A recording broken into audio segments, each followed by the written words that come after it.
Another year, another Boxing Day sales record. If it was, we would really be in trouble.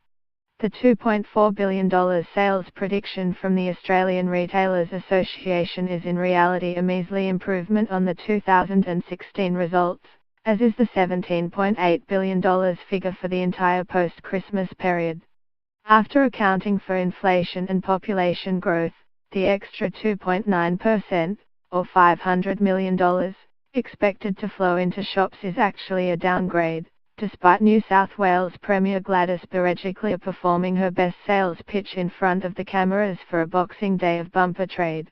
Much to the frustration of Treasurer Scott Morrison, Australians have not been spending enough in the lead-up to a period when many retailers expect to net up to half their annual revenue and keep 1.2 million people employed in the $310 billion sector.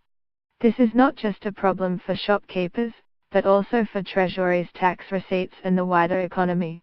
The fear of bill shock through rising energy prices, household debt and stagnant wage growth have all combined to make retail the underachiever of the Australian economy, and the Retailers Association knows it.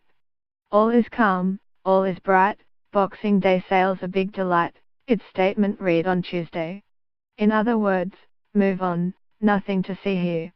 But the optimism masks the reality of Roy Morgan's weakest forecast since at least 2014, where it predicted a 3.6% rise, followed by a 4% forecast in 2015 and 2.9% increase in 2016.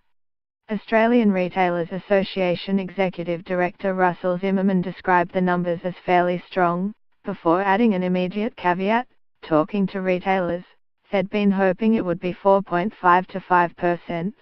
In a sign of just how nervous some businesses have become, shoppers in Sydney's Pitt Street reportedly queued from 3 a.m. to be the first in line, only to find there were no discounts in some stores this year. Tellingly, the single biggest threat to retailers, the internet, is still classified as other on the association's sales forecasts. It has the highest rate of growth of any category at 4%, but it is also the least likely to have its proceeds go into Australian hands or employ local workers. And we have yet to see the full Amazon effect on Australian shores.